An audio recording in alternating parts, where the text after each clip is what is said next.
Hello everyone, Gauhati University যোনটো university law college আছে তাৰে এডমিশ্যন নটিফিকেশ্যনটো যোৱাকালি ওলাই গ'ল।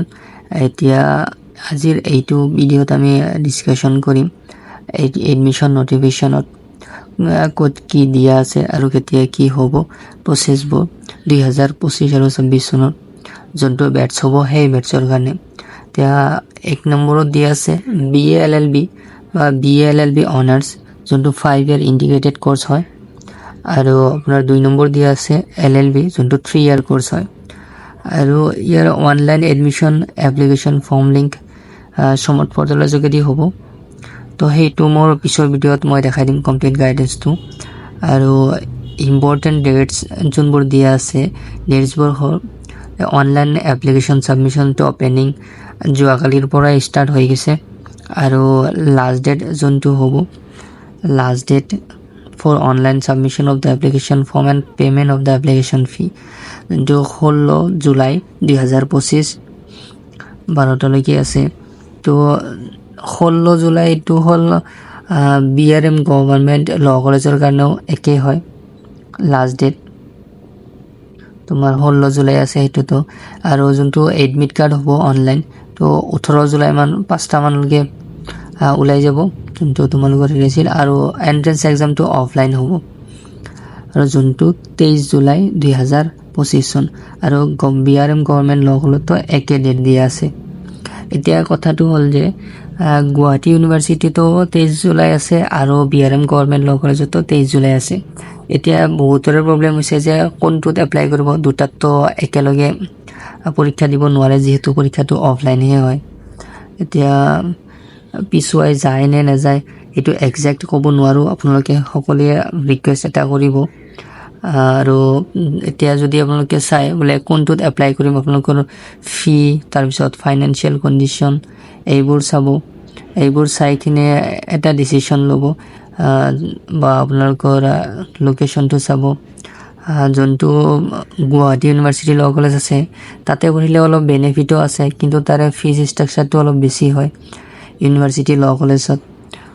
যদি আপোনাৰ বেনিফিট হিচাপত চাই তেতিয়াহ'লে গুৱাহাটী ইউনিভাৰ্চিটি বেষ্ট হ'ব। আৰু BA LLB যোনটো কোৰ্চ আছে তাতে আপোনাৰ ফাৰ্ষ্ট তাতে পাৰ ছেমিষ্টাৰ হিচাপত হয় ফিজ হয়, কিন্তু LLB যোনটো কোৰ্চ এইটো ইয়াৰলি ফিজ দিব লাগে। আৰু যদি আমি BRM গভৰ্ণমেণ্ট ল কলেজৰ কথা ক'বলৈ যাওঁ তাতে ইয়াৰলিয়ে হয় বেছিভাগ 10,000 অলমষ্ট ফিজ হয়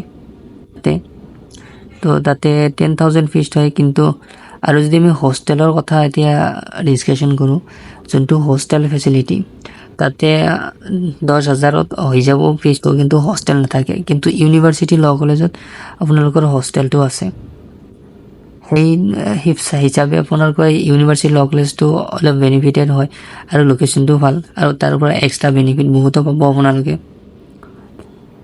এতিয়া যোনটো প্ৰভিশ্যনেল ৰেংক লিষ্ট যোনটো পাব্লিছ হ'ব এইটো 26 জুলাই মানলৈকে হৈ যায় আৰু আপোনালোকৰ যোনটো BA LLB ফাৰ্ষ্ট ছেমিষ্টাৰৰ যোনটো প্ৰভিশ্যনেল এডমিশ্যন হ'ব এইটো 29 জুলাইৰ পৰা হৈ যাব আৰু LLB কোৰ্চৰ কাৰণে 30 জুলাইৰ পৰা ষ্টাৰ্ট হৈ যাব। আৰু যদি আমি ক্লাছৰ কথা কওঁ তেতিয়াহ'লে 30 জুলাইত গোটেইখিনি হৈ গ'ল এডমিশ্যন, 1 আগষ্টৰ পৰা ক্লাছবোৰ কমেন্সমেণ্ট হৈ যাব। 1 আগষ্টৰ পৰা চব যিকেইটা কোৰ্চ আছে চবকেইটা কোৰ্চতে ক্লাছ কমেন্সমেণ্ট হোৱাৰ কথা চলি আছে। আৰু যদি এলিজিবিলিটি ক্ৰাইটেৰিয়াৰ কথা কওঁ আমি এলিজিবিলিটি অলৰেডি ভিডিঅ' বনোৱাই আছে, তাতে আপোনালোকে চাব পাৰে আৰু যদি অলপ প্ৰব্লেম হয় তেতিয়াহ'লে এইখিনি আপোনালোকে চাই ল'ব। মই কমিউনিটি পষ্টটো কৰি দিম এই নটিফিকেশ্যনটো, তাতে আপোনালোকে চাই ল'ব। যদি কিবা এলিজিবিলিটি ক্ৰাইটেৰিয়াত আপোনালোকে বুজি পাব লাগিব প্ৰব্লেম আছে তাতে চাই ল'ব। আৰু এপ্লাই কৰাৰ আগতে আপোনালোকে যোনটো পাৰ্চেণ্টেজ আছে বা এলিজিবিলিটি ক্ৰাইটেৰিয়া মানে আপোনালোকে এনচিয়'ৰ কৰিব যে মিনিমাম এলিজিবিলিটি ক্ৰাইটেৰিয়া আপোনালোকে ফুলফিল কৰে নে নকৰে। যিহেতু পাৰ্চেণ্টেজৰ কথা আহি যায় 45, 42, 40% এনেকুৱা এইবোৰ চাই তাৰপিছত ভালকৈ বুজি লৈ এটা ডিচিশ্যন ল'বা আৰু মানে নিজৰ কনফিডেন্স যে মই গুৱাহাটী ইউনিভাৰ্চিটি ল' এণ্ট্ৰেঞ্চটো পাছ কৰিব পাৰিম বা BRM পাছ কৰিব পাৰিম সেই হিচাপত চাই যদি ডিচিশ্যনটো লৈ তাৰপিছত ফৰ্মটো ফিল আপ কৰিলে হ'ল। Thank U.